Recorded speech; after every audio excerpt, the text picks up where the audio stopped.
To his profound knowledge of the Indian marketplace and his willingness to take risks. He is now pursuing another groundbreaking idea with the development of Cricket, an innovative fantasy cricket app that compensates cricketers for their performance. It is an absolute honor to invite one of India's most promising young executives, Mr. Rashneet Grover. Can we have a thunderous round of applause for Mr. Rashneet Grover?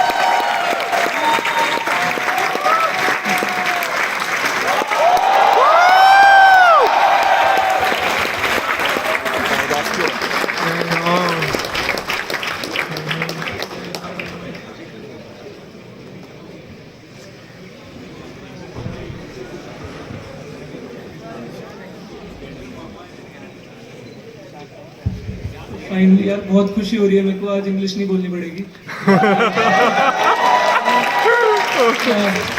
कहीं पर talk देने जाओ तो भी English बोलनी पड़ती है, interview लो तो भी इंग्लिश बोलनी पड़ती है, तो आज बेस्ट डे है मेरे लिए। And all thanks to Rashneet sir for that. So sir thank you so much for coming. हम बहुत कुछ सीखेंगे बच्चे आपसे। Thanks for taking out the time. So sir आप कुछ मतलब कहना चाहें स्टूडेंट्स के लिए? ट्रिपल आईटी के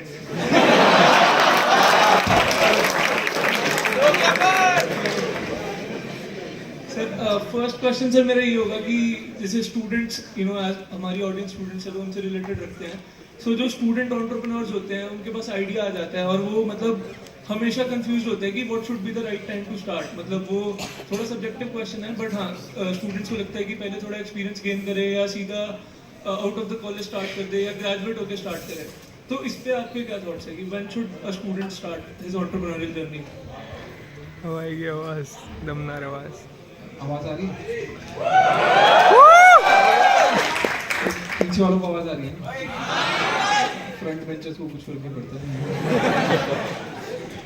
तो ये तो क्या होता है? एक तो ना जो मॉडरेटर है उसको हमेशा सबसे सुस्त आदमी होना चाहिए। मतलब पहले ही क्वेश्चन आप बता दो जी, कुछ बता दो हमारे बच्चों के बारे में।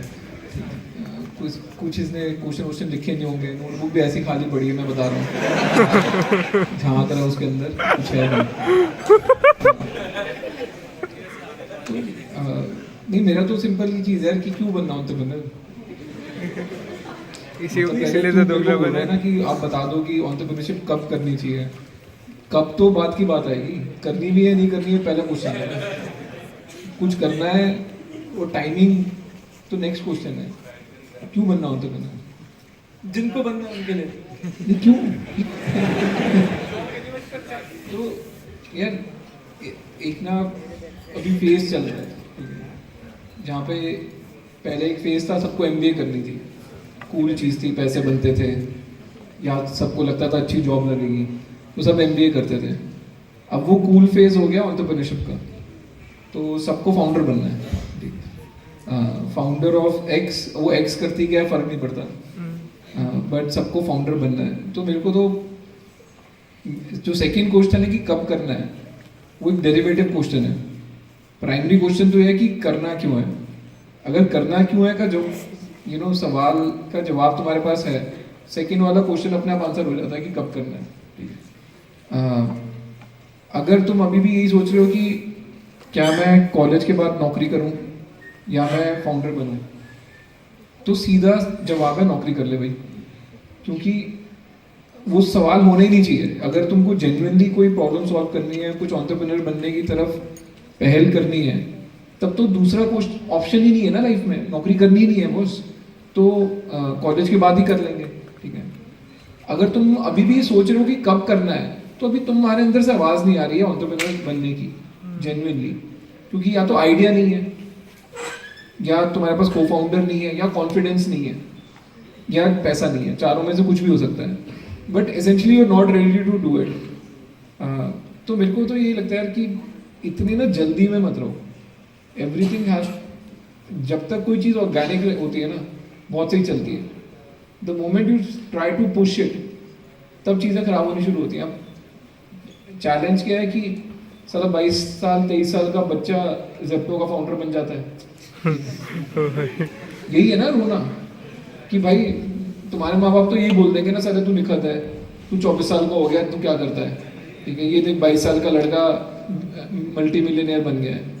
तो हर कोई ना प्रेशर में आके फाउंडरशिप करने पे या फाउंडर बनने पे आ गया है, which I don't think is the right thing to do.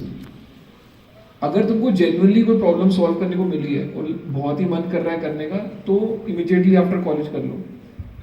हाँ, दूसरी चीज एक ये है कि अगर कहीं पे है कि नहीं एक्सप्लोर करना है, पहले देखते हैं एंटरप्रेन्योरशिप होती क्या है, तो एटलीस्ट इतनी हिम्मत तो रखो कि कॉलेज से तुम स्टार्टअप ज्वाइन कर रहे हो जॉब में।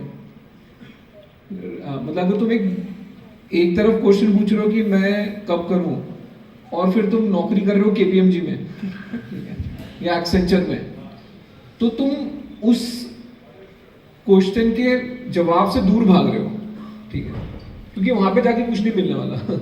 मतलब एटलीस्ट तुम्हारा ये क्वेश्चन आंसर नहीं होने वाला कि मेरे को एंटरप्रेन्योर बनना है नहीं बनना है। अगर वो जेन्युइनली वो क्वेश्चन को आंसर करना है, तो जाके जोमेटो में काम करो या कोई और स्टार्टअप में काम करो, जहाँ पे तुमको पता लगेगा कि यार स्टार्टअप करना होता क्या है, रियल एक्सपीरियंस मिलेगा एंड रियल जवाब मिलेगा उस सवाल का। So that's my 2 bit. Good answer sir. Zomato तो वैसे अब थोड़ा बड़ा हो गया, बट आई वुड से कि और अर्ली स्टेज में काम करो तो असली हवा लगेगी। So sir second question is also related, इसी से रिलेटेड है कि जैसे आजकल स्टार्टअप्स का बहुत ट्रेंड हो गया है, मतलब ट्रेंड में आ गया, हर किसी को फाउंडर बनना है, तो इस वजह से बहुत सारे सूडो फाउंडर्स या नकली फाउंडर्स बोलेंगे कि आ गए हैं मार्केट में। और खासकर कई बार देखता हूँ मैं कि स्टूडेंट्स जो है स्टार्टअप को पढ़ाई से एस्केप करने के लिए यूज करते हैं कि भाई मेरा तो स्टार्टअप है इसलिए मैं नहीं पढ़ रहा। तो मेरे कई ऐसे दोस्त थे जो पूरा दिन सोते रहते थे और बोलते थे कि भाई हमारा तो स्टार्टअप है इसलिए हम तो पढ़ाई नहीं कर रहे, और ना पढ़ रहे होते थे ना स्टार्टअप कर रहे होते सही से। सो एंटरप्रेन्योरशिप की एक लोनली जर्नी भी होती है, लोनली पार्ट भी होता है जिसमें हार्डवर्क होता है, लाइफस्टाइल शिफ्ट होता है, सेल्फ डिसिप्लिन वगैरह होता है जिसके बारे में कोई बात नहीं करता। तो उसमें आपकी जर्नी में कोई ऐसा पार्ट है जिसके बारे में किसी को ना पता हो, और इस जर्नी की के बारे में आपके क्या थॉट्स हैं, मतलब जो ये लोनली पार्ट है? ये लोनली पार्ट तो बहुत होते हैं, बट वो ग्लैमरस नहीं होते, ठीक है, तो किसी को सुनने नहीं है, तो इसलिए वो इतना टॉक्ड अबाउट भी नहीं होते। नहीं, ये बात देखो, maths and of the day घूम फिर के सब चीज़ मैथ्स पे आ जाती है। 99% ऑफ स्टार्टअप्स फेल, ठीक है, तो it's a good place to hide. मतलब छुपन छुपाई अगर खेलनी है, ठीक है, तो सही जगह छुपने की ढूंढनी होती है। तो अगर तुमको लाइफ में छुपन छुपाई खेलनी है तो स्टार्टअप बहुत सही जगह है छुपने की, क्योंकि तुम बोल तो साले 99 फेल होते हैं, तो मैं भी हो गया तो कौन सी बड़ी बात थी, ठीक है, क्योंकि कोई आके ये देखने नहीं वाला कि तुम फेल एफर्ट मार के हुए हो या फेल मतलब नेटफ्लिक्स पे सीरीज देख के और सो के और माल फूक के हुए हो। किसको पता? तुम तो बोल दो कि भाई मैंने बहुत सही करा था, वो साला दूसरे वाले एक लड़के को ना मेरे आइडिया पे इन्वेस्टमेंट मिल गई इसलिए साली मेरी नहीं चली, वरना तो मैं उसकी मार लेता, ठीक है, और भाई पता लगा ये तो साला माल फूक के सोते रहता था, ठीक है। और बेस्ट एक्सक्यूज है जी, मैं तो स्टार्टअप फाउंडर हूँ, मैं बहुत कुछ कर रहा हूँ, तेरे को नहीं पता, तू नौकरी की तैयारी कर भाई, ठीक है। और तो आई कैन अंडरस्टैंड कि एक ना बहुत अच्छी जगह बन गई है छुपने के लिए, कि कुछ नहीं करना तो बोल दो मैं स्टार्टअप कर रहा हूँ, but and of the day game तो डिसिप्लिन की है ही यार, मतलब एंड मेरे लिए मैं यार बहुत डिसिप्लिन बन रहा हूँ वैसे इन जनरल, ठीक है, मतलब लास्ट सेमेस्टर में 10 मारी है मैंने, उसके लिए अलग लेवल ऑफ डिसिप्लिन चाहिए होता है, जबकि पता है कि साला एक स्टैनफोर्ड का MS का लेटर भी पढ़ा है, एक IIM अहमदाबाद का MBA का लेटर भी पढ़ा है, उस सेमेस्टर में 10 मारना के लिए डिसिप्लिन चाहिए। और उसके बाद भी लाइफ में कुछ भी करना है तो डिसिप्लिन तो चाहिए। तो अगर तुम सोच रहे हो ना कि यार सिर्फ क्रिएटिव चीज़ है कि मेरे पे एक स्ट्रीक ऑफ क्रिएटिविटी है और मेहनत साला कोई और कर लेगा, डिसिप्लिन कोई और कर लेगा, मैं तो बताता रहूँगा, मैं तो फाउंडर हूँ, मैं इसको बताऊँगा कि कैसे कर लेंगे मार्केट में, ऐसे कर लेंगे, उससे नहीं होने वाला। बहुत डिसिप्लिन चाहिए, बट उसके बारे में ज़्यादा बात नहीं करते because that will drive you away from doing entrepreneurship. Glamorous part ये है कि हाँ पैसा बड़ा होता है, और अगर बिजनेस बड़ा हो जाता है तो नाम बड़ा होता है, which is what is attracting most people, but there is of course the hard part to it as well. तो कॉलेज की अगर सर बात आपने करी थी, तो कॉलेज में सर आप मतलब बिल्कुल पढ़ने लिखने वाले थे क्या, थोड़ा मजे वजे भी करते थे? नहीं, मैं बिल्कुल मजे नहीं करता था, ये फैक्ट है। मैं अब मैं तेरे को बताता हूँ, एक तो मैं डे स्कॉलर था, हंसने की क्या बात है। तो अब वो डे स्कॉलर जो होते हैं ना, वो ऐसे ही थोड़े बच्चे होते हैं, मतलब वो हॉस्टल नहीं गए होते, वो माँ बाप के साथ रह रहे होते हैं, तो उनका स्कूल चल रहा होता है इन सम सेंस। दूसरा, पहले सेमेस्टर में मैंने थोड़ा वेलावर्दी करी, तो मेरी 7.5 आई थी, 7.5 SGPA। फिर मेरे को थोड़ा झटका लग गया कि साला ये 7.5 में तो कुछ नहीं होने वाला, बिकॉज होता है क्या है कि जेई की प्रिपरेशन करते करते ना इंसान इतना थक गया होता है, और उसके बाद फिर आईआईटी में एडमिशन हो जाए तो तुमको लगता है, माँ बाप ने यही बोला था, बेटा एक बार आईआईटी पहुंच जाओगे लाइफ सेट है, ठीक है। तो मेरे को भी पहले सेमेस्टर में लगा मैं तो पहुंच गया, मेरी लाइफ सेट है, बट वो सब झूठ है। साला वो कभी लाइफ सेट नहीं होती, साला 40 साल का हो गया, अभी भी मेरी लाइफ अनसेट ही है। तो फर्स्ट सेमेस्टर में मैं थोड़ा ढीला पड़ा, तो 7.5 मारी, फिर मेरे को लगने लग गया सुपर स्मार्ट लोग हैं इन इंजीनियरिंग इन जनरल, तुम्हारे बैच के बंदे सब स्मार्ट ही होते हैं, ठीक है, ठीक है। वो हर एक का मोटिवेशन लेवल ऊपर नीचे होता है, बट स्मार्टनेस में तुम क्वेश्चन नहीं कर सकते इन जनरल। तो फिर मेरे को लगा कि पढ़ाई करनी पड़ेगी, तो मैं हर सेमेस्टर में उसके बाद आई थिंक नैली मारी है, साड़ी नैली मारी है। उसके बाद वो मारने के लिए एफर्ट लगता है यार, मतलब तुमको लग रहा है ना किसी की नैली ऐसे आ जाती है, तो तुम भी मार के देख लो नहीं आती, एफर्ट लगता है। तो मेहनत बहुत करी है मैंने। सिर्फ लास्ट सेमेस्टर में मतलब लास्ट के 2 सेमेस्टर में मस्ती मारी। जब मैंने क्या किया था, 2 साल इंजीनियरिंग इंडिया में पढ़ी, फिर 1 साल एक्सचेंज के लिए चला गया फ्रांस। अब फ्रांस में मेरे को एडवांटेज ये था कि मेरे ना क्रेडिट्स ऑडिटेड थे। ऑडिटेड का मतलब आपको क्रेडिट्स कमाने थे, सिर्फ पास होना था। फ्रांस के ग्रेड इंडिया में काउंट नहीं होते थे, ठीक है। तो मैंने 3 सेमेस्टर नैली साड़ी नैली मारी, तो मेरी जो पहले 4 सेमेस्टर की CGPA थी was also my CGPA at the end of the 3rd year, ठीक है, क्योंकि क्रेडिट्स काउंट हो गए, ग्रेड्स काउंट नहीं हुए। लास्ट सेमेस्टर में मैंने मस्ती मारी थोड़ी, बिकॉज तब तक मैंने बंदी पर डाली थी, तो मैं घूमता रहता था। और दूसरा, मैं MBA की प्रिपरेशन कर रहा था, उसमें कुछ प्रिपरेशन नहीं होती, टाइम पास होता है बेसिकली एप्टीट्यूड टेस्ट के नाम पे तुम बोलते थे मैं क्लास जा रहा हूँ, वो किया। तो वो लास्ट सेमेस्टर में थोड़ी मस्ती मारी, अदरवाइज तो मैं सीरियस था। IIM में भी आई वाज लाइक लगे रहता था, पढ़ाई करता रहता था। तो हाँ, थोड़ा सा मेरी ना लाइफ रिवर्स में चल रही है। I became more interesting at the age of 38 then I was at the age of 19 तो थोड़ी रिवर्स लाइफ है। तो थोड़े इंग्लिश बच्चे से बता देता हूँ, नैनी 9 होता है, 10 ही 10 होता है। सो इससे अगला सर क्वेश्चन मेरा बर्न से रिलेटेड है, तो बर्न भी बता देता हूँ। बर्न मतलब जो लॉसेस आजकल स्टार्टअप में सुनने को मिलते हैं। तो सर जो लास्ट डेकेड था, जब मैं भी एंटरप्रेन्योरशिप सीखना स्टार्ट कर रहा था, तो मैंने देखा कि बर्न को, हालांकि टेक स्टार्टअप्स में लॉस मेकिंग होती है क्योंकि वो एक लंबे विजन पे काम कर रहे होते हैं, बट बर्न को बिल्कुल ऐसे नॉर्मलाइज कर दिया है कि जैसे कुछ गलत ही नहीं है उसमें। एंड हमेशा रेवेन्यू की बात हो रही होती थी, प्रॉफिटेबिलिटी की कोई बात ही नहीं करता था। तो उस चीज के बारे में आपका क्या सोचना है कि मतलब क्या ये सही है, बर्न होना नॉर्मल है, या मतलब प्रॉफिट इज द ऑक्सीजन? मेरा इन जनरल व्यू है कि जो हो रहा है मार्केट में वो सही है बाय डेफिनेशन, मतलब अदरवाइज कुछ और हो रहा होता। सी बर्न को लेके मेरा सिंपल व्यू है कि कंपनीज में बर्न इसलिए है बिकॉज इन्वेस्टर्स ने आपको मैंडेट दिया है कि आप थोड़े साल प्रॉफिट मत कमाओ, आप स्केल कमा लो पहले। तो अब जब आप स्केल कमाने पे आ रहे हो, आपका एक ही KPI है कि मेरे यूजर्स कितने हैं, मेरे प्लेटफॉर्म के थ्रू बिजनेस कितना हो रहा है, उस बिजनेस पे प्रॉफिट कितना बन रहा है वो कोई देख ही नहीं रहा। तो जब मेरे फूड चेन में मेरे ऊपर एक इन्वेस्टर बैठा है और वो इन्वेस्टर ने मेरे को बोल रखा है कि बॉस देख, मैं तो पैसा लगा रहा हूँ, तू अभी स्केल X पे है, तू 10x स्केल पे पहुंच जा, मैं और पैसा लगा दूंगा, ठीक है। तो मेरे को फॉर्मूला इन्वेस्टर नहीं दे दिया सामने से आके कि ये फॉर्मूला है, तू 10x पे पहुंच गया, मैं इतने पैसे लगा दूंगा इतनी वैल्यूएशन पे। तो बॉस पे ठीक है, लाइफ सेट है ना, मेरे को कुछ दिख ही नहीं रहा, मेरे को X से 10x पे जाना है। अब उसमें पैसे खर्च ज्यादा हो रहे हैं, यूनिट इकोनॉमिक्स नहीं बैठ रही है, जो भी हो रहा है दैट इज अ डेरिवेटिव।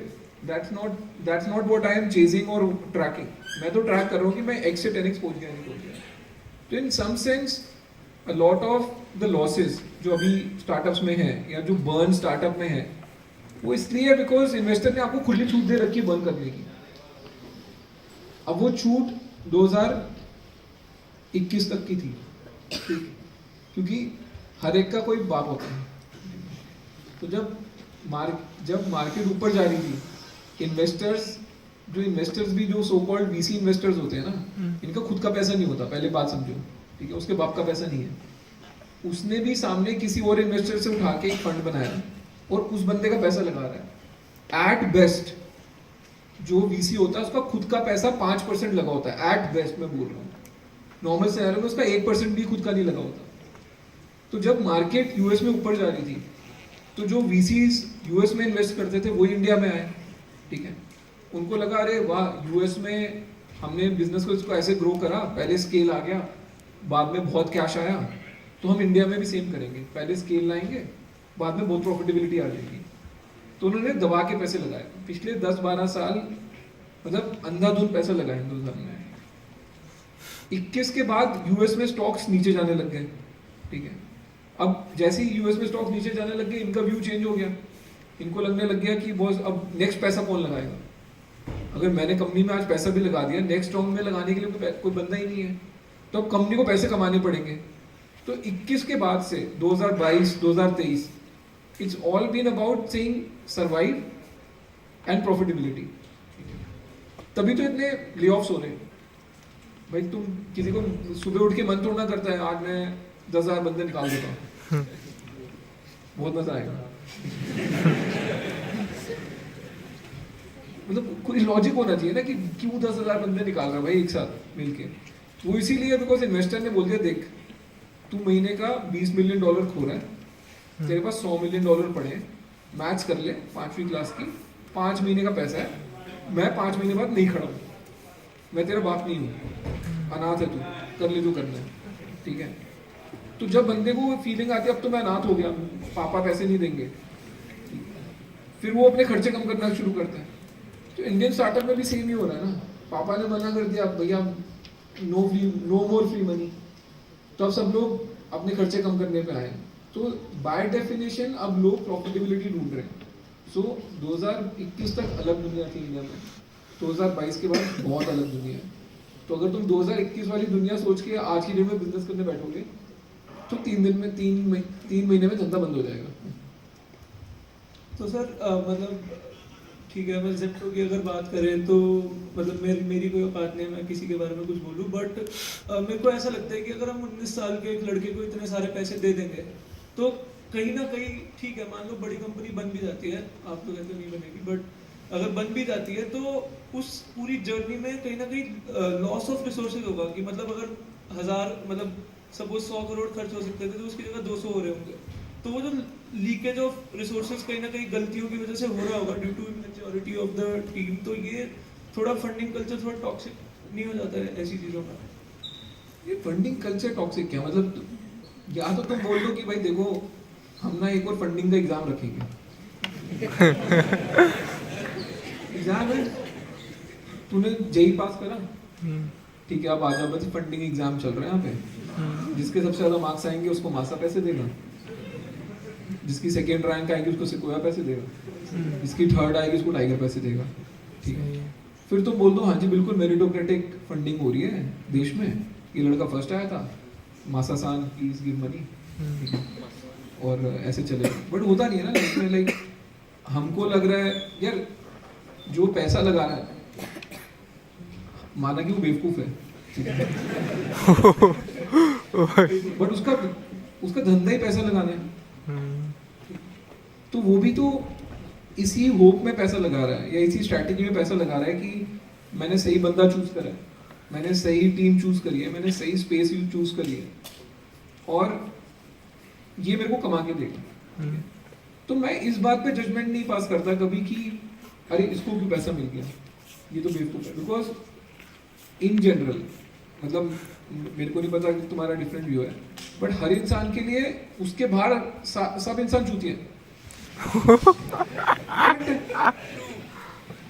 हर बंदे को ये लगता है ना मैं सेंटर ऑफ यूनिवर्स हूँ, मेरे अराउंड बहुत सारी गैलेक्सी घूम रही है, ठीक है, और मेरे को सब कुछ पता है, ये सामने वाला बेवकूफ़ है, ठीक है, और दूसरे को भी ये लग रहा है कि मेरे को सब कुछ पता है, सामने वाला बेवकूफ़ है।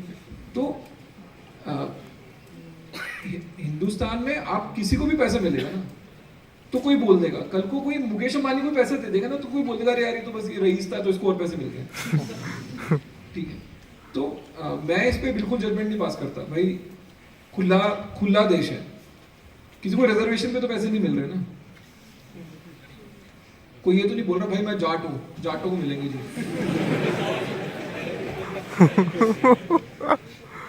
ठीक है। तो सर अभी जैसे आपकी वो वीडियोस बहुत ज़्यादा वायरल हो रही है जिसमें आप स्कूल स्टूडेंट्स को जज कर रहे हो उनकी पिच में, तो सर मतलब मैं देखता हूँ कि आप उनकी भी बिल्कुल मार ही लेते हो।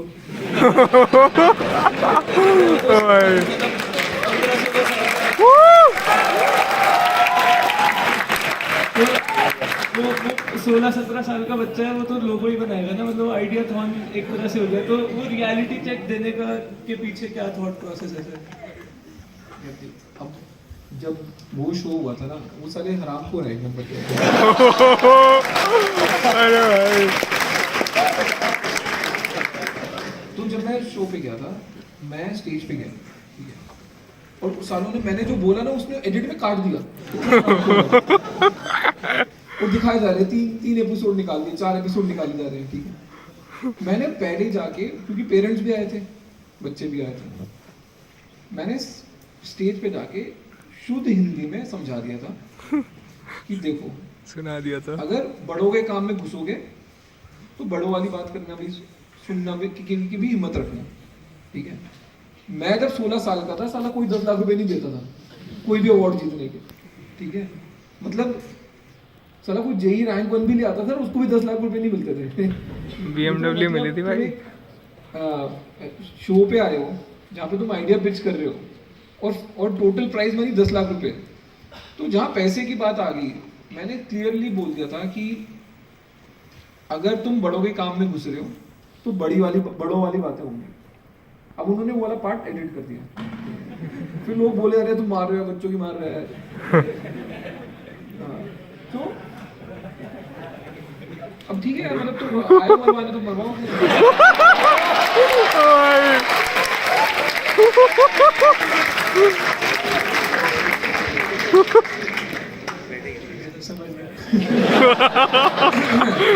तो सर जैसे मतलब थोड़ा मिक्स रखते हैं, थोड़ी एंटरटेनिंग बातें, थोड़ी काम की बातें भी सीखने को मिले इससे। तो सर जैसे स्टूडेंट्स हैं जो स्टार्टअप करते हैं और मतलब अब सर आप तो BMW बांट देते हो और एम्प्लॉय आ जाते हैं, आप लिंक्डइन पे पोस्ट डाल देते हो, आपकी हायरिंग कंप्लीट हो जाती है, बट एक अर्ली स्टेज स्टार्टअप फाउंडर कैसे मतलब टीम बिल्ड करे, कैसे वो क्वालिटी लोगों को अपने साथ काम कराए कम पैसों में? अंडरलाइन क्वेश्चन है कि आप में कोई स्किल तो है नहीं, बस आपके पास फेम है, ठीक है, आप उसको यूज करके धंधा बनाते रहते हो और बोल तो यही रहे। सच बोल दिया भाई। स्किल तो चाहिए ना। BMW भी आपने थोड़ा ना बांटी, इन्वेस्टर के पैसे तो आपने बांट दी। नहीं यार देख, चल मैं मान लेता हूँ मैं कोई कुछ नहीं है मेरे में, कुछ नहीं देख, जब मैंने भी स्टार्ट किया था, ठीक है, वो जो तुम अभी देख रहे हो वो टुवर्ड्स द अदर एंड है कि भाई कुछ बड़ा बन गया, तुम सक्सेसफुल हो गए, तुम शो में चले गए, जनता को तुम अपील करते हो, ठीक है, तो उसके बाद तुम एक अलग गेम खेल सकते हो, ठीक है। फॉर एग्जांपल आज की डेट में तुम इलॉन मस्क को ये थोड़ी नहीं बोल सकते यार तू साले यार तू तो बस तेरे पास ट्विटर है टिक हटाया जाओ, तो तूने नहीं, तू सबको औकात दिखाता रहता है, तूने क्या करा, ब्लू टिक हटा दिया ना। साले खरीदा इसलिए था, तू सबके ब्लू टिक हटा देगा और बोलेगा साले तू क्या राजा, क्या मंत्री, क्या सिपाही, क्या एक्टर, तुम सबकी कोई औकात नहीं है, मैंने तुम्हारी औकात छीन ली एक दिन आया, ठीक है, but that's not what he does, right. मतलब वो बेचारे का रॉकेट फट गया, ठीक है, अब वो साले दिवाली तो मैं मना रहा था, मतलब उसके लेवल के पैसे होने के बाद तुम में मोटिवेशन हो कि मैं एक रॉकेट छोड़ूंगा, साला सबसे बड़ा रॉकेट है, is the big thing, right. तो हर बंदे का ना तुमको एक साइड दिखेगा, तुमको एक टू डायमेंशन में बंदा दिख रहा है, थर्ड डायमेंशन तुमको दिखती नहीं है कभी भी। Now coming to the more serious question कि यार जब कुछ नहीं है तब कैसे बनाए? यार जितने भी धंधे बने हैं, if you take 106 unicorns, let's say India has 106 unicorns, you takes away second time founders, वो माइनस कर दो उसमें से, तब भी साले 90 यूनिकॉर्न ऐसे ही है जो फर्स्ट टाइम फाउंडर ने बने। सिर्फ 15-16 ऐसे निकलेंगे जो सेकंड टाइम फाउंडर या थर्ड टाइम फाउंडर की कंपनी यूनिकॉर्न बन गई, ठीक है। अब वो जो 96 में से वो 90 है भाई, उन्होंने तो वहीं से स्टार्ट किया था ना जहाँ पे तुम आज सोच रहे हो कि हम कैसे स्टार्ट करें। कि ना साला पैसा है, ना कोई टीम है, मार्केट भी पता नहीं है या नहीं है, जाके इन्वेस्टर को भी पिच करना पड़ेगा, को फाउंडर को भी पिच करना पड़ेगा, एम्प्लॉयज को भी पिच करना पड़ेगा, बनाना भी पड़ेगा, मार्केट में प्रोडक्ट भी लॉन्च करना पड़ेगा। तो सबकी स्टार्ट वहीं से हुई, ठीक है। हाँ, जस्ट बिकॉज कोई आज के दिन में बड़ा बन गया है तो बहुत आसान लगता है किसी को बोलना यार कि सर आपके लिए तो अब आसान हो गया, ठीक है, बट स्टार्ट सबकी सेम ही जगह हुई है। नाउ घूम फिर के that is what the hustle is. No see if it was, if मैं एक चीज बोलो, कंट्रोवर्शियल नहीं होनी चाहिए, but if becoming a successful founder was as easy as becoming an engineer, तो क्या बात थी? तो कि वो हम इंजीनियर जैसे बनते हैं वैसे ही सब फाउंडर बन गए। एंड अगर success ratio in becoming a founder और it was so easy, why would this being a founder be so rewarding? See end of the day जो सक्सेस केसेस हैं उनका रिवॉर्ड सुपीरियर क्यों है?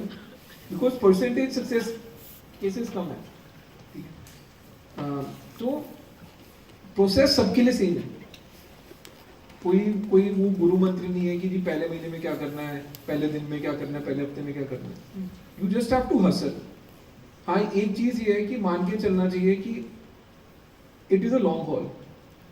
बहुत ही कम केसेस में होगा कि साला लॉन्च करा और आग लग गई, या 2 साल में भी आग लग गई, या 3 साल में भी आग लग गई। I know so many founders जिनके लिए 5वां प्रोडक्ट 7वें साल पे जाके चला, ठीक है। मेन चीज है गिव अप नहीं मारना है, बिकॉज हो नहीं पता, जो बंदा 5 प्रोडक्ट बना के 6ठे साल पे गिव अप मार गया, वो साला 1 साल दूर था incrementally from really making it big. तो परसिवियरेंस होना जरूरी है, मेरे को ये लगता है, बाकी किसी चीज से, बिकॉज तुमको नहीं पता कि साला वो कब क्लिक करेगा। बट अगर ये सोच रहे हो ना कि यार 1 साल ही लगाऊंगा, साला चलेगा तो चलेगा वरना तो मैं गिव अप मार दूंगा, तो वो 1 साल बहुत जल्दी आने वाला है, ये मान के चलो। तो थोड़ा गलत लेके फिर क्वेश्चन, तो मतलब अगर फेम से पहले की भी बात करें, जब आपने जॉब से स्टार्टअप में ट्रांजिशन किया था तब भी आपके लिए कंपैरेटिवली इजी रहा होगा, because you had so much in your bucket. Life में सब कुछ इजी था शुरू से। मतलब कंपेयर टू अ स्टूडेंट, तो इसलिए टीम बिल्डिंग का, but we got the answer sir. नहीं फिर क्वेश्चन गलत।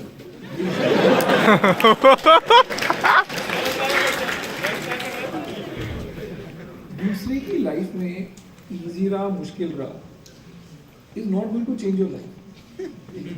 2 तरीके हैं, या तो तुम क्रिप मारने, भाई तुम बोलो कि मेरे को क्रिप मारना है, ठीक है, तो फिर तुम बोलते रहो जी हाँ जी इसके पास तो पहले से ही था, ये तो IIT नहीं गया, ये तो इन्वेस्टर को जानता था, ठीक है।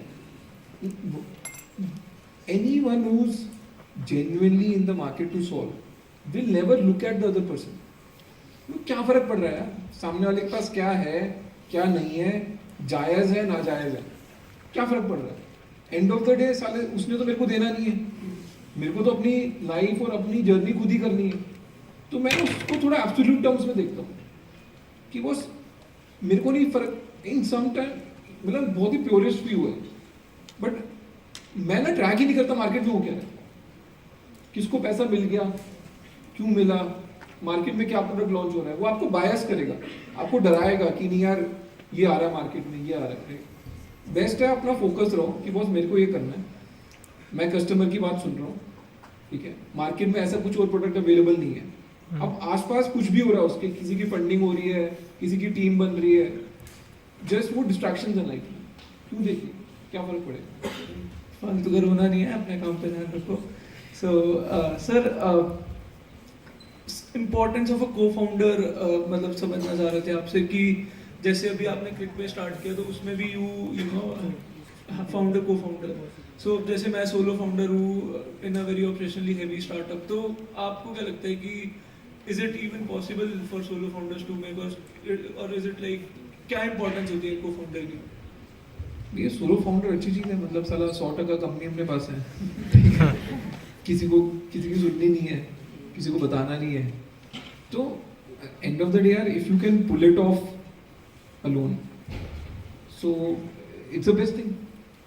ठीक है कि तुम खुद के मालिक हो, खुद ही काम कर रहे हो, सक्सेस भी 100% तुम्हारी है, फेलियर भी 100% तुम्हारा है. मेरे को लगता है को फाउंडर तुमको तब लेना चाहिए जब तुमको लग रहा है कि मेरे में एक स्किल सेट की कमी है, या मेरे को एक स्किल सेट चाहिए जहाँ पे मैं एफर्ट नहीं डाल सकता. So for example, I don't do coding, I can't code to save my life, I am very clear. And it is not because I am not smart enough, वो भी है, मैं am also not smart enough, but it doesn't appeal to me. मेरे को लगता है कि अगर मैं खुद कोड लिखने बैठूंगा, उससे अच्छा मैं अगर अपना दिमाग लगाऊंगा मार्केट में, वो मार्केट में दिमाग लगाना is going to give me more effort. So therefore for the tech side of thing I always take a co founder along. But अगर तुम्हारे को कोडिंग में भी इंटरेस्ट है, राइट, और तुमको लगता है नहीं टेक स्टार्टअप है, मैं टेक वाला पार्ट भी संभाल लूंगा, ठीक है, maybe with an engineer, with a CTO, whoever, right, तो being a solo founder is probably the best thing, क्योंकि तुम पूरा 100% इक्विटी पूरा ही विन, 100% लॉस तुम्हारा है. बट सर थोड़ा अलग क्वेश्चन है, तो अंकुर वारीकू के बारे में अंकुर वारीकू से, सो मैं बिल्कुल अंकुर वारीकू का फैन नहीं हूँ, बट आपको क्या प्रॉब्लम है ये जानना चाहते हैं. नहीं, मेरे को कोई प्रॉब्लम नहीं है. और उसका नाम सेम लाइन में लाने से क्या problem? नहीं, मेरे को सो ये प्रॉब्लम होती है सारा. लोग ना आगे वाली चीज़ नहीं देखते, बीच वाली नहीं देखते, एक चीज़ पर अटक जाते हैं. ये सालों जुकरबर्ग ने शॉर्ट्स और ये सब बनाए इसलिए है ताकि साला 1.5 मिनट में बात खत्म हो जाए, कलेश हो जाए. भाई 1 मिनट 35 सेकेंड का बना देता तू शॉर्ट्स, तो देख में क्या पूरी बात हो जाती. सो माय थिंग इज कि यार don't compare one individual with other individual. मैं ये भी बोलने को तैयार हूँ कि भाई मेरा नाम और इलॉन मस्क का नाम सेम लाइन में मत ले, ठीक है. अब तू बोल दे हाँ क्योंकि इलॉन मस्क ऑफेंड हो जाएगा, फिर ठीक है. मेरे को जेन्युइनली लगता है कि यार हर कोई एक इंडिविजुअल है, ठीक है, तो उसको बकेट में मत डालो. भाई ठीक है, मैंने गलती करी किताब लिखने की,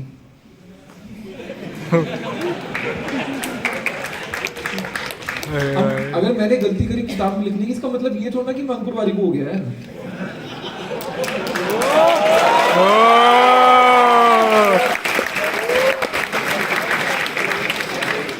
यार किताब की मार्केटिंग रह गई यार. तो तुमने फालतू में अंकुर वारीकू की मार ली उस बात पे, न्यूज़ बना के, ठीक है, ऐसा कुछ था ही नहीं. थोड़ी सी किताब की मार्केटिंग भी कर देते हैं. भाई पढ़ लेना सारे, दुबलापन सर की बुक है, बहुत अच्छी है. एक सेकंड, तेरी मार्केटिंग से मेरी किताब बिकेगी.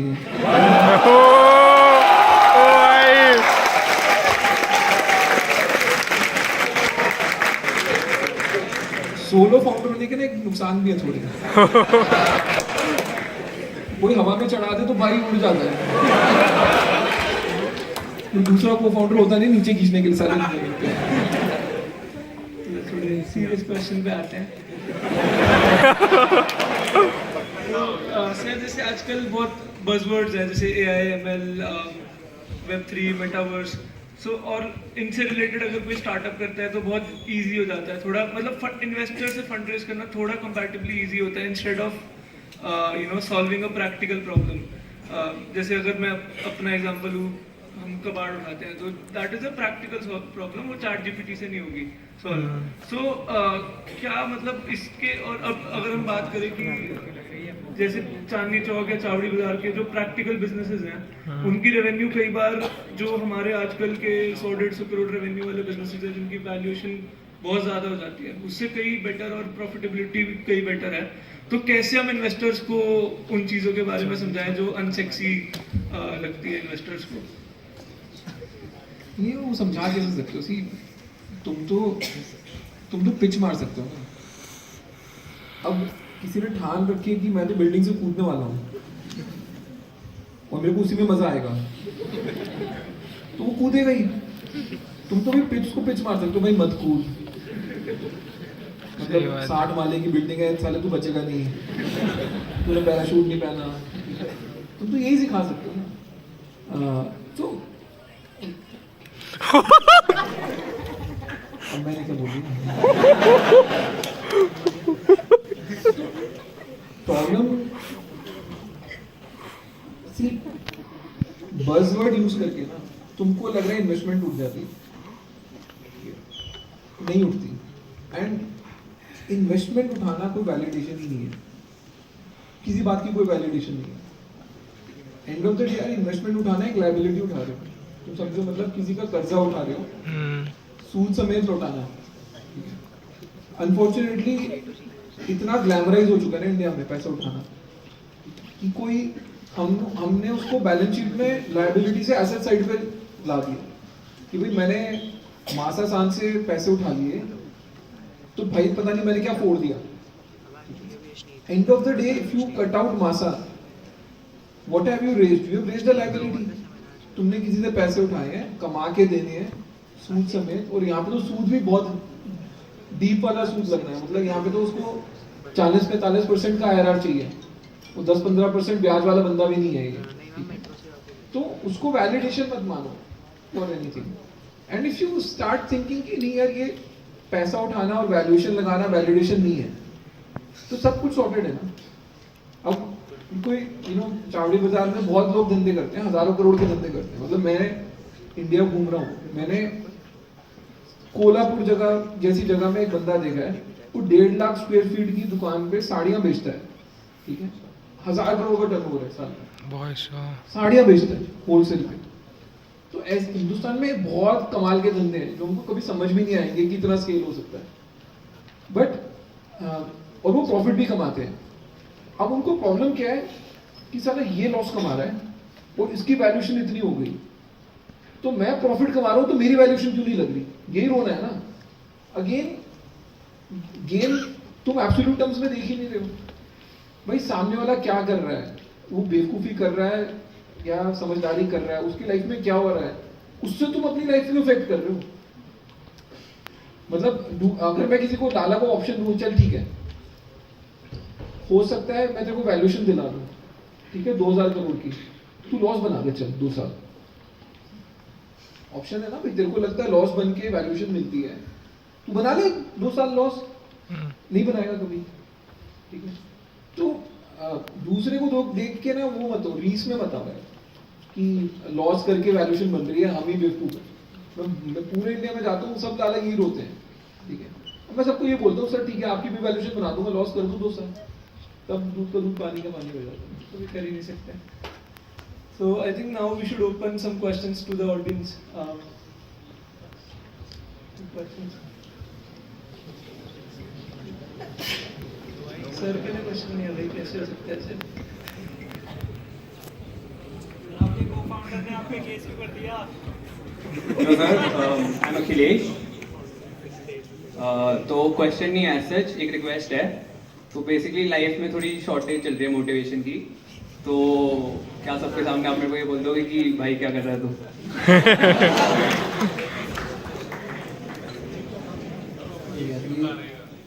मैं किसी को नहीं बोलता, मेरे को हर जगह लोग बोलते हैं ये बोल दो वो बोल दो।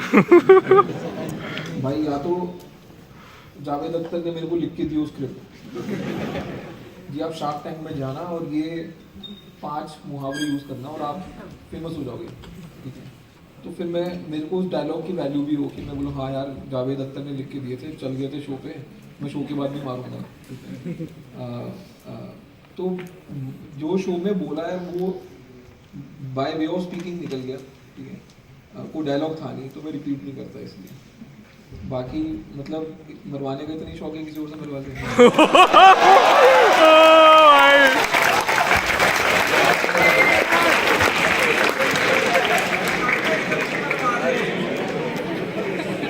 यही है वो चेहरा, गौर से देखिए इस चेहरे को।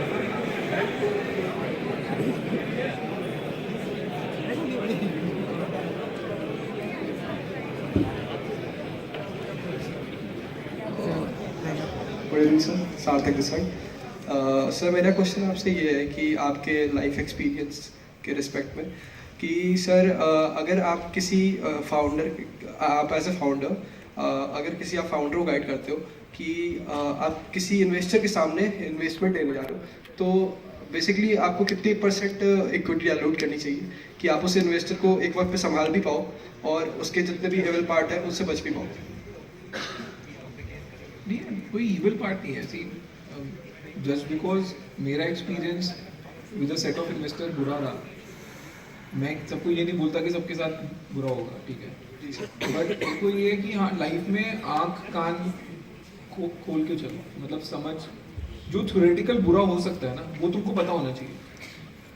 अब तुम उसके लिए सॉल्व कर रहे हो नहीं कर रहे हो अलग बात है, बट तुम ये नहीं इस व्यू से नहीं जा सकते कि अरे मैं इन्वेस्टर के साथ, मतलब इन्वेस्टर तुम्हारा पार्टनर बन रहा है, 10% इक्विटी लेगा, 15 लेगा, 20 लेगा, जो भी लेगा, तुम इस व्यू से नहीं जा सकते कि कभी कुछ बुरा हो नहीं सकता। थ्योरेटिकली जो बुरा हो सकता है वो तुमको पता होना चाहिए, उसके बाद तुम उस रिस्क को सॉल्व कर रहे हो नहीं कर रहे हो अलग चीज़ है। Now coming to the question, वो सिंपल सी कहानी है, everything is demand and supply. जब मार्केट अच्छी होती है, 5 लोग तुम्हारे पीछे पैसा डालने को तैयार होते हैं, तो जो सबसे कम स्टेक लेने को तैयार है, मतलब सबसे ज्यादा वैल्यूएशन तुमको देने को तैयार है, तुमको उसी से पैसा लेना चाहिए। एंड ऑफ द डे यार, मेरे को अगर तुम्हारे पास 2 ऑफर है, एक इन्वेस्टर एक्स की मैं 50 करोड़ डालूंगा, मेरे को कंपनी का 10% चाहिए, yes, और इन्वेस्टर वाई सिंह की मैं 50 करोड़ डालूंगा, मेरे को कंपनी का 20% चाहिए, तो ऑफ कोर्स 10% वाला बेटर है यार, क्योंकि एंड ऑफ द डे ये it's not like a co founder, कोई क्वालिटेटिव एस्पेक्ट नहीं है उसका, ठीक है। जो इन्वेस्टर 50 करोड़ रुपए डाल रहा है, तुम्हारे अकाउंट में 50 करोड़ ही आने हैं, यस सर। उसके साथ कुछ इन्वेस्टर की क्वालिटी नहीं आनी है, तुम्हारे 50 करोड़ में कोई बूस्टर नहीं लगना उसके आने से। तो मैं तो हमेशा यही बोलता हूँ, if you have an option you take the better option, if you don't have an option then you dilute as much as you are comfortable with, and वो नंबर नॉर्मली मेरे को लगता है 20% के ऊपर नहीं होना चाहिए किसी भी राउंड में।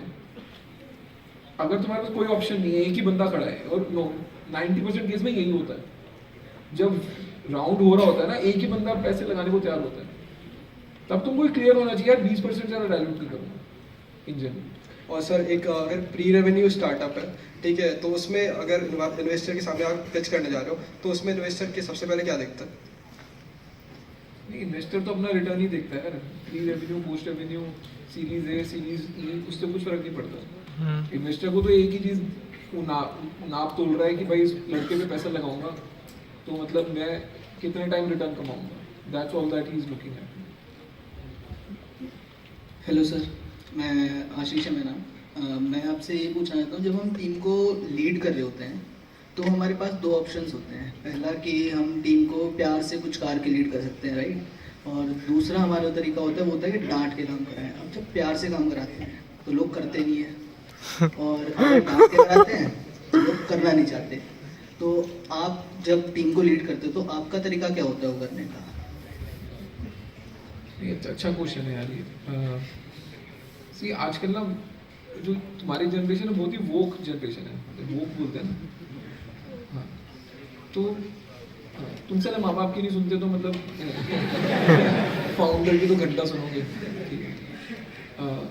बट मेरा इसमें व्यू एक ही है कि यार जो टीम है ना उसको फाउंडर की रिस्पेक्ट होनी चाहिए, कि यार ये जो बोल रहा है ना, चाहे डांट के बोल रहा है चाहे आराम से बोल रहा है, बोल सही रहा है, और इसको करने से as a company we will grow, और एज द कंपनी ग्रोज तो प्रोफेशनली मैं भी ग्रो करूँगा, वो बहुत इंपॉर्टेंट है। चैलेंज क्या आता है कि एम्प्लॉयज़ को भी लगता है कि साला मेरा लाला बेवकूफ़ है, फैक्ट है। उसको ये लगता है कि अरे पता नहीं साला, मतलब जैसे ये बोल रहा है ना कि दूसरे पे क्यों पैसे लग गए, एम्प्लॉयज़ को भी लग रहा होता है मेरे लाला पे क्यों पैसे लग गए, ये तो बिल्कुल ही बेवकूफ़ है। तो वो ना कहीं पे लैक ऑफ रिस्पेक्ट है, एंड लैक ऑफ रिस्पेक्ट वाले में ना कोई गाली नहीं सुनता। रिस्पेक्ट वाले सिनेरियो में दोनों चीज चल जाती है। तुम किसी को डांट भी दोगे ना, उस बंदे को बुरा भी लग जाएगा, ठीक है, but fundamentally at the core of it उसको रिस्पेक्ट है तुम्हारी, ठीक है, तो वो कड़वा घूंट पी लेगा। और मैं उससे शाया भी नहीं करता भाई। मेरा एक सिंपल उसूल है कि तुम अपने ना कंसिस्टेंट होने चाहिए। तुम ये नहीं बोल सकते यार ये मेरा फेवरेट है, इससे तो मैं आराम से बात करूंगा, वो साले इसकी तो मेरे को शक्ल ही नहीं पसंद, तो ये तो कुछ भी बोलेगा मैं इसको झाड़ूंगा ही। दैट इज इनकंसिस्टेंसी, ठीक है। बट अगर तुम बोल रहे हो बॉस तू मेरे को पसंद है ना पसंद है फर्क ही नहीं पड़ रहा, तू लॉजिक की बात कर रहा है तो लॉजिक की बात है, और लॉजिक की बात नहीं कर रहा है तो तू झाड़ खाएगा, then there is consistency in it, and over time people respect consistency. तो ये जवाब है।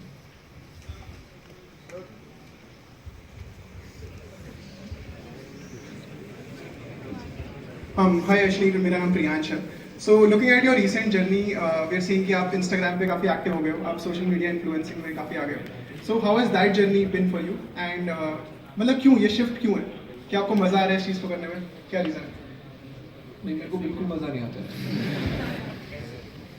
मतलब मैं किसी कंपल्शन में करता हूँ, मतलब ऑफ कोर्स है, मतलब किसी शिफ्ट नहीं है ना। मतलब साला जब मैं कॉलेज जाता था तब था ही नहीं सोशल मीडिया, तो मैं क्या करता उस टाइम ठीक है। तो social media see here's the thing, social media आया ही पिछले 3 साल में, या बड़ा पिछले 3 साल में हुआ है, ठीक है। तो अब अगर मैं 40 साल का हो गया हूँ और मैं 40 साल पे सोशल मीडिया कर रहा हूँ, तो 25 साल वाला बंदा तो ये बोलेगा नहीं साले इसको 40 साल पे क्या चुल चढ़ी है इसको सोशल मीडिया करने की। लॉजिकल सी बात है ना, ठीक है। बट मेरा ना हर चीज़ डेटा ड्रिवन होती है। मेरे को ये लगता है सोशल मीडिया एक प्लेटफॉर्म है जो ट्रूली डेमोक्रेटाइज कर रहा है कि पहले to be heard, to be seen, तुमको बहुत ही नीश सर्कल में ब्रेक इन करना पड़ता है। मतलब एक तरफ तुम बोलते रहते हो कि साला करण जौहर नेपोटिज्म करता है, अगर करण जौहर नेपोटिज्म कर रहा है तो जुकरबर्ग एंटी नेपोटिज्म कर रहा है। वो तो बोल रहा है भाई देख मैंने प्लेटफॉर्म बना के दे दिया, अब ये प्योर मार्केट की गेम है, मैं मेरिट की गेम भी नहीं बोल रहा भाई। अगर मार्केट को बेवकूफी पसंद है तो बेवकूफ चलेंगे, सही बात है। मार्केट को समझदार है तो समझदार चलेंगे, लेट द मार्केट डिसाइड, ठीक है। नाउ अब अपनी बात करूं तो साला मैं दारू भी नहीं पीता, मैं सुट्टा भी नहीं मारता, ठीक है, मैं कोई आवारागर्दी भी नहीं करता, मेरे कोई ऐसे दोस्त यार नहीं है जिनके साथ जाके मैं हर रोज बैठ जाऊंगा, ठीक है।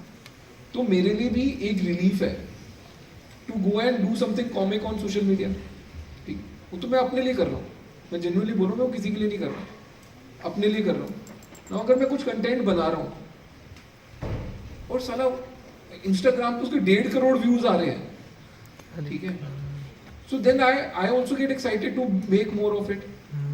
The moment the market starts telling me कि यार नहीं मत कर यार, मतलब नंबर्स ड्रॉप हो रहे हैं या लोग बोल रहे हैं क्वालिटेटिवली कि ये बहुत क्रिंज हो गया, ठीक, I'll also back off। मतलब मैं बेवकूफ तो हूँ नहीं कि यार just to be out there I'll do anything, but मैं उसको नेगेटिव नहीं मानता। मेरे को ये लगता है कि यार ऐसा नहीं होता कि तुम एक बंदे से एक्सपेक्ट करो कि जी आप तो पूरा टाइम सीरियस ही रहो, आपका धर्म ही सीरियस रहना है ठीक है यार। अगर मेरा धंधा भी चल रहा है, मेरी लाइफ भी चल रही है, and I can also have my 2 minutes of fame and 2 minutes of comic outing, why not. Hello sir, I M Vinayak, first year student here. Sir मेरा आपसे एक क्वेश्चन था कि जैसे आजकल हम लोग जेई देखते हैं और आजकल जेई कॉलेज वर्सेस ब्रांच का बहुत ज़्यादा सीन चल रहा है और उसके अंदर सीएस का बहुत ज़्यादा बज़ है।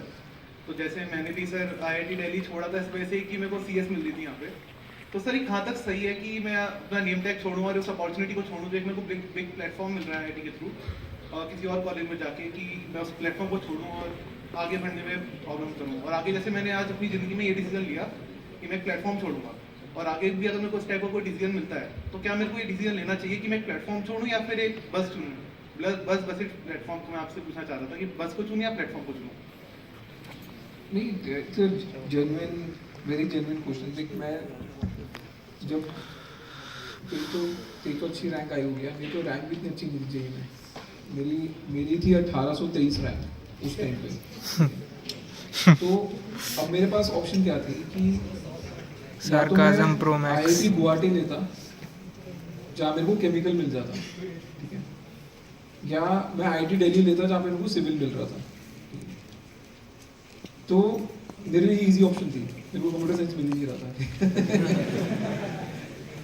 तो it was an easier option, saying कि साला घर के पास है, कौन जाएगा गुवाहाटी, तो नहीं चलता। मतलब मैं तो डीसी तक नहीं गया था, मतलब मेरे को डीसी में मिल जाता इलेक्ट्रॉनिक्स, या मेरी रैंक अच्छी थी वहाँ पे, इलेक्ट्रॉनिक्स मिल जाता और मैं एक साल में अपग्रेड करके CSC में चला भी जाता। But for some reason I chose IIT, and it's a function of what do you really aspire to do. देख, एक प्लेटफॉर्म चूज करना ना बहुत सेफ ऑप्शन है। अब देखो, अगर डिग्री की खानी है, सही कि बॉस मेरे को तो सिर्फ एक डिग्री चाहिए अच्छी सी, ताकि साला सामने वाला मेरे को हर टाइम पे कोई नौकरी देने को तैयार हो, इरिस्पेक्टिव ऑफ मेरे को काम आता है नहीं आता है, तो then IIT degree is better than any other degree. सही कि बॉस तुम कुछ भी नहीं बोलोगे ना, सामने वाला बंदा इंप्रेस हो जाता है, यार साला IIT गया था यार, कुछ तो होगा लड़के में। बट अगर तुम्हारा व्यू ये है कि नहीं यार मेरे को डिग्री की नहीं खानी, मैं तो काम वाला बन जाऊँ, मैं अपने काम से प्रूव करके दे दूंगा, then you should always choose what you are good at, right, और what your real passion is, right. So if you are really passionate about coding and computer science, then it's the right decision to take it. How does an IIT matter over your course? But उस course की selection भी ना internal होनी चाहिए।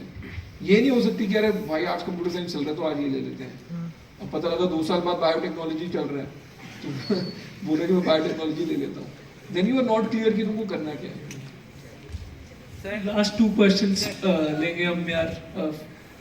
Hello, back है और question ले रहे Hi, I'm Devansh. So I wanted to ask you about your investment strategy. So like being at Shark Tank, you might be like आप startups में बहुत ज़्यादा invest कर रहे हैं, which are like a relatively risky option, right? So out of like 100% that you have, right? So of your investment amount, like आप उसका allocate कैसे कर सकते हैं? आप उसका allocate कैसे करते हैं और कहाँ पे करते हैं? It might be real estate, it might like those are some kind of safer options I would assume. या फिर startups or maybe crypto, and so I would like to know about how you invest and where are you investing, you know? Crypto में मैं कुछ नहीं करता, ठीक है, मेरे को समझ ही नहीं आता लास्ट तक क्रिप्टो, मतलब मोनोपोली लगता है मेरे को कि मैं एक मोनोपोली की गेम ले लूँ और उसमें से नोट निकाल लूँ मोनोपोली वाले और किसी को बोलूँ देखो जी मेरे तो ये अंडर रिटन है बाय ब्लॉकचेन, ठीक है, तो आप मेरे से ये मोनोपोली का 100 रुपये का नोट ले लो, मेरे को 100 रुपये का असली नोट दे दो, ठीक है। तो क्रिप्टो मेरे को जेन्युइनली नहीं समझ आता। My view has always been it's the biggest scam which has been sold globally, right, saying कि किसी चीज़ की अंडरलाइंग वैल्यू है जस्ट बिकॉज उसके पीछे कुछ टेक्नोलॉजी है। अब क्या टेक्नोलॉजी किसी को नहीं पता, खरीद लो, बढ़ जाएगा, बेच देना। That is what 99.999% of investors have invested in. And crypto तो दूर की बात है, तुम किसी को एक केला दे देगा ना, बोल गए ये देख केला, ठीक है, इस पे आज इन्वेस्ट कर दे, मैंने इसमें बहुत टेक्नोलॉजी लगाई है और 6 महीने बाद देखिए डबल हो जाएगा, तो साला वो केला लेने भी कोई आ जाएगा। जनरली बता रहा हूँ, लोग ना रिटर्न के पीछे भागते हैं, अंडरलाइंग एसेट का आधे लोगों को पता भी नहीं होता है क्या। So no crypto for me. See मैंने बहुत ही ना रिस्की गेम खेली है, बहुत ज़्यादा risky game. 100% of my investments are in startups, 100%। मतलब मेरे पास कोई पब्लिक मार्केट पोर्टफोलियो नहीं है, मैंने कोई डाइवर्सिफाई नहीं कर रखा। एंड उसका रीज़न ये है कि अगर एक बार तुम एक रिस्क से कंफर्टेबल हो जाते हो, एज एन ऑपरेटर अगर मैं स्टार्टअप बनाने से कंफर्टेबल हूँ तो एज एन इन्वेस्टर तो मेरे को रिस्क ही नहीं दिखता after while. So I played an extremely, and बहुत लोग ना आपको बोलते हैं डाइवर्सिफाई करो। यार मेरे को जेन्युइनली लगता है कि ना अगर तुम्हारे पास कुछ भी नहीं है रिलेटिवली, तुम डाइवर्सिफाई करके कुछ नहीं बना सकते। कुछ बन गया उसके बाद तुम डाइवर्सिफाई कर सकते हो, ठीक है। तो मेरे हिसाब से अगर तुम यंगस्टर हो, यू डोंट डाइवर्सिफाई। ये नहीं कि मेरे पास 100 रुपए हैं तो मैं 50 का रियल एस्टेट लूंगा, 30 पब्लिक शेयर होल्डिंग में डालूंगा, 20 स्टार्टअप में डालूंगा। भाई एक तरफ कॉल ले लो। तुमको लग रहा है साला ये प्लॉट भागने वाला है पूरा डाल दो। या तुमको लग रहा है कि साला ये स्टॉक भागने वाला है, पूरा डाल दो, ठीक है। हाँ, जब तुम्हारे पास इतना पैसा आ जाए कि अब तुमको इतना, अब उसके बाद रिस्क लेने का मन नहीं है या जरूरत नहीं है, उसके बाद कर दो डाइवर्सिफाई। सो सिंपल है। फाइनेंस में भी एक चीज सिखाते हैं, risk and reward. If you don't take the risk you will never get the reward. Simple कहानी है।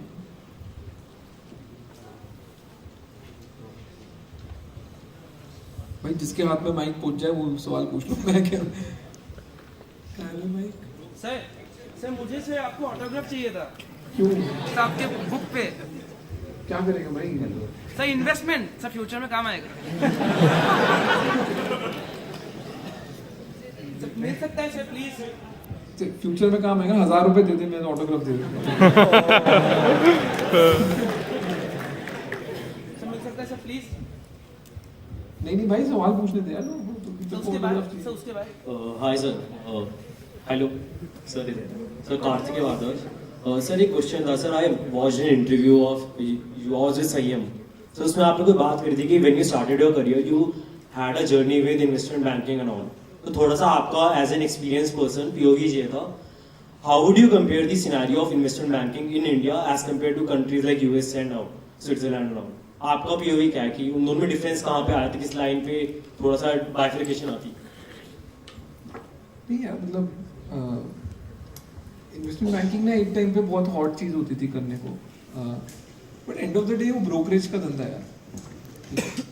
बेसिकली किसी को पैसा चाहिए, तुम उसको पैसा दिलवा रहे हो और उस पैसे की जगह वो शेयर्स दे रहे हैं, ठीक है। That is the core business at business at its core.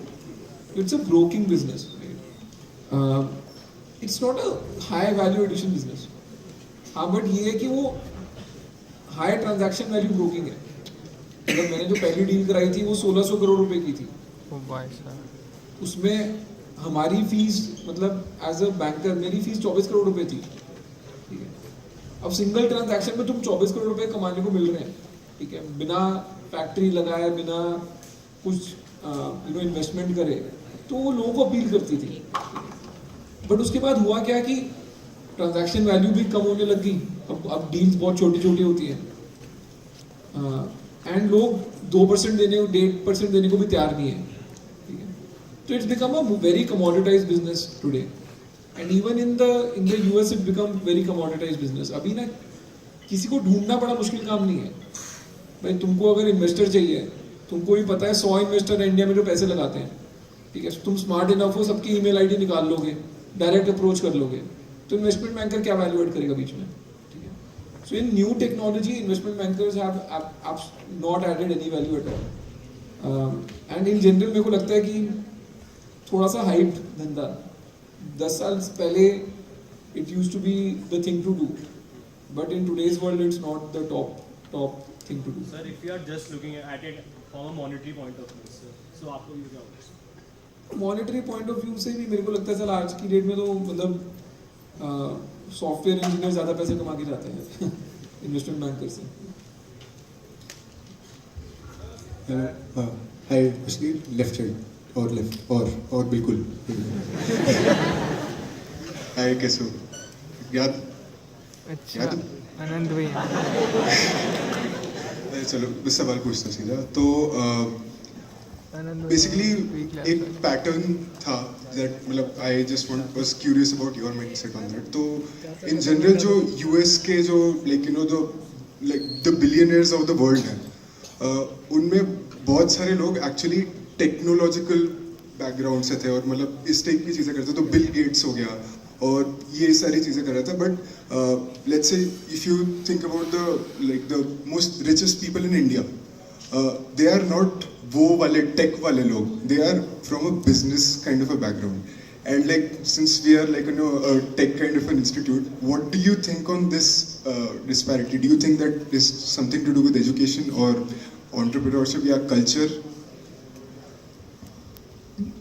यार एक तो पहले ना लाइफ सॉर्टेड थी कि कोई रईस होता था तो प्राइवेट में रईस होता था, ठीक है, किसी को पता ही नहीं था वो करता क्या है, उसकी लाइफ क्या है. अभी क्या सब कुछ पब्लिक हो गया, everything is on social media, ठीक है. तो अंबानी जी पार्टी कर रहे हैं तो सब अंबानी जी की पार्टी देख रहे हैं बैठ के यूट्यूब पे. पहले अंबानी जी पार्टी करते तो प्राइवेट में हो जाती थी. तो I think see there is a lot of distraction today. मेरे को लगता है कि किसी बिलियनियर को देखने क्यों है, क्यों तुमको देखना है कि उस वाला क्या गाड़ी चला रहा है, क्या पहन रहा है, क्या कर रहा है, मतलब वो अपना खून जलाने वाली बात है, ठीक है. And it's some sense it's a distraction. तुम अपना काम करो यार. लाइक जब पैसे आ जाएंगे वो पैसे कैसे खर्चने हैं वो 1000 लोग सिखाने वाले हैं, ठीक है. वो पैसे कमाने कैसे हैं वो कोई सिखाने वाला नहीं है. तो अपना फोकस ये होना चाहिए कि तुम अपने पे देखो. Now coming to this specific question on India में, for the longest period of time all businesses were licensed, license raj था, ठीक है. तो ट्रेडिशनली जो बड़े बिजनेसमैन थे वो थे जो लाइसेंस स्विंग कर लेते थे, कि किसी पॉलिटिशियन को जानते हैं नहीं जानते भी तो उनको पता है कि कैसे खरीदना है किसी को, ठीक है. तो people who became rich were who used the government or used the political system to get the licenses. फिर वो लाइसेंस राज में लाइसेंस आ गया तो लाइसेंस के साथ बिजनेस में पैसा भी अच्छा होता था, बिकॉज कोई और कंपटीशन तो घुस नहीं सकता, तो आप और पैसा कमा लेते थे. एंड देन वो पैसा यूज करके लोगों ने मल्टीपल बिजनेसेस खोल लिए. People became conglomerates in that sense. Tech driven businesses, right, US में बहुत पहले आ गए थे, इंडिया में अभी आने शुरू हुए. बट अगर तुम वैसे देखोगे तो लास्ट 10 साल में मेजरली जो लोग हैव बिकम रिच और super rich, they are all coming from tech background. अब जितने भी स्टार्टअप हैं, जितने स्टार्टअप फाउंडर हैं, वो तो सब टेक बैकग्राउंड वाले हैं ना. मेरे को अब इनफैक्ट बहुत कम लोग दिखते हैं कि जो कोई ट्रेडिशनल बिजनेसमैन आया हो, जो स्क्रैच से शुरू करा हो पिछले 5 साल में, और वो रईस बन गया और लोग उसकी वाहवाही कर रहे हैं. सो आई थिंक जो ट्रेंड यूएस में है एग्जैक्टली सेम ट्रेंड इंडिया में है. हाँ, बट वो नंबर्स एब्सोल्यूट में कम है.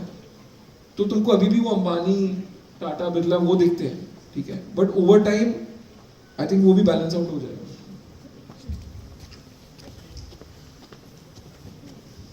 Ashneji, I have a question for you.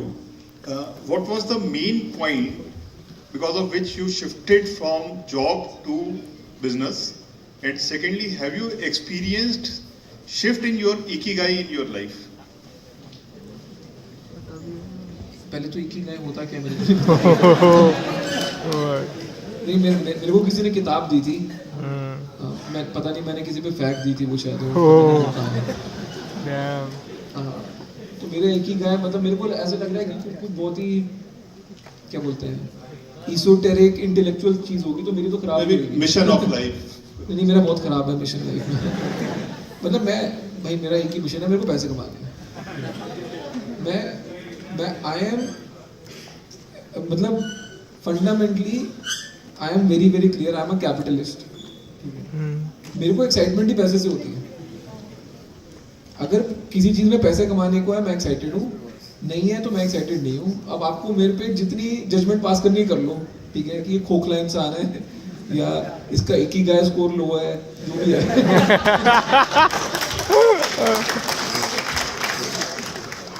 And job से बिजनेस की जंप भी मैंने इसलिए मारी.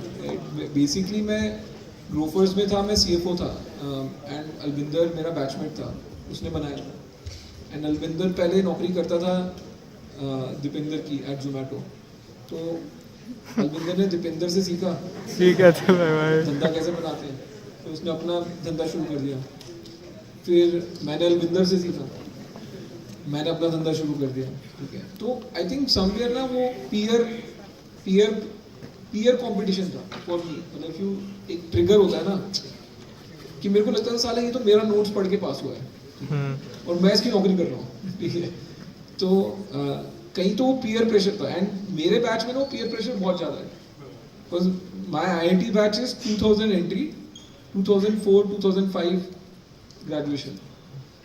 एंड उसमें ना एक से बढ़ के एक खिलाड़ी है उसमें, उस बैच में। स्टार्टेड विद सचिन बंसल, विनी बंसल। ठीक है, फिर दीपेंद्र हुआ, अलविंदर हुआ, फिर मैं हुआ, फिर हर्ष जैन है ग्रो करके, रुचि काल रहा है ऑफ बिजनेस। मतलब ऐसे कम से कम नहीं तो उड़ान वाला पूरा गैंग है। तो ना मैंने 20-25 लड़के लड़कियां हैं जो कि सेम बैच से निकले। एंड कहीं ना वो आपको कहीं पे फॉल्स कॉन्फिडेंस देता है, सही कि साले ये तो मेरे साथ पढ़ते थे तो मैं भी कर लूंगा। तो हम बहुत सारे ना वो फॉल्स कॉन्फिडेंस में कूद गए। ठीक है, कुछ तैर गए, कुछ डूब गए, वो अलग बात है, बट समवेयर एक दूसरे को देख के हमको कॉन्फिडेंस बहुत आया। ठीक है भाई, अब रैप अप करते हैं। एक लास्ट क्वेश्चन ले लेते हैं sir. Last question. Good evening sir, I am Shikhar from third year.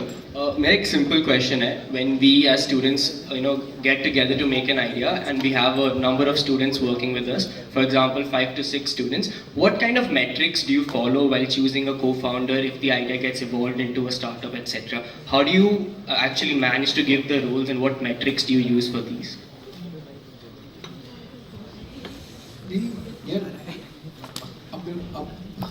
Fundamental problem ये है कि अगर तुम को फाउंडर चूज कर रहे हो तो को फाउंडर भी तो तुमको चूज करना चाहिए ना। तो it is not a matter of choice, see it is 2-3 people coming together and saying कि बस हम ये चीज करेंगे, सेम चीज हमको एक्साइट कर रही है और हमको एक दूसरे के साथ काम करना है। ठीक है, तो हमारे पास कुछ नहीं है, हमको नहीं पता कुछ बनेगा भी नहीं बनेगा, बट भाई तेरे साथ काम करना है, मजा आएगा। तो एक तो वो रिस्पेक्ट होनी चाहिए आपस में कि मेरे को काम करना है तो तेरे साथ काम करूंगा, बहुत मजा आएगा। और थर्डली सबसे इम्पोर्टेंट चीज है कॉम्प्लीमेंट्री स्किल्स होनी चाहिए। अगर तुम सेल्स में या मार्केटिंग में तेज हो, दूसरा बंदा टेक और प्रोडक्ट में तेज होना चाहिए। बिकॉज अगर तुमको दोनों को सेम ही चीज अपील करती है तो फिर जो दूसरी चीज सॉल्व करनी है, एक तो कोई सॉल्व नहीं कर रहा और दूसरा तुम आपस में भिड़ते रहोगे फिर ज्यादा। जब तुमको पता है ना यार मेरा को फाउंडर टेक देखता है, प्रोडक्ट देखता है, मैं मार्केटिंग देखता हूँ, क्लैरिटी ऑफ रोल अपने आप आ जाती है। सो कभी भी ना उसको ये मत बोला how do I choose a co founder. Co founders have to organically come together, मेरे को ये लगता है। And so just an additional is what's the kind of the number that you look for the number of co-founders? Because in the Shark Tank season you actually pointed out that if you have more number of co-founders then your equity is kind of liquidated in that and you focus on a small number. As a student founder यार, let's say आपने 2 साल काम भी किया है, 3 साल भी काम किया है, अगर आप सेम पीयर ग्रुप हो, सेम एज के बंदे हो और सेम जगह स्टार्ट कर रहे हो तो आपकी इक्वल इक्विटी होनी चाहिए। ठीक है, उससे 2 चीजें होती हैं, अगर कोई कम कंट्रीब्यूट कर रहा है वो ऑटोमेटिकली ड्रॉप ऑफ हो जाएगा आफ्टर अ व्हाइल। ठीक है, बट आप शुरू में ये नहीं बोल सकते कि यार 80% मेरा है 20% तेरा है। सेम चीज, हम दोनों सेम कॉलेज गए थे बट आइडिया मेरा था तो मेरा 80 है तेरा 20 है, वो कभी नहीं चलने वाला बिकॉज एग्जीक्यूशन उसके बाद होनी है। Once you have done a few startups, when you are bringing more to the table, maybe at that point of time you can flex that muscle. But coming out of college, if you're doing a startup, especially with your peers, fellow students, you have to be very, very fair. Thank you so much, sir, for coming here, coming to the end of this session. So we have a small token of appreciation for sir. Sir, it's an autograph.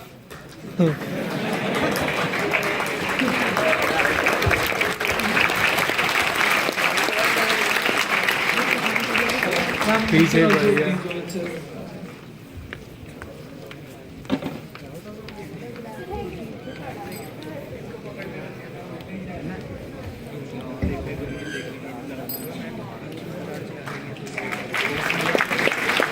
अरे nice.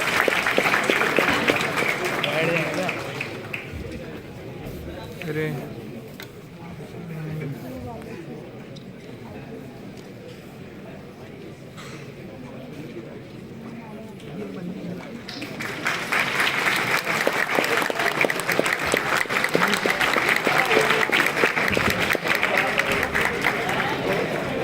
Hi, quick announcement. Kindly remain seated.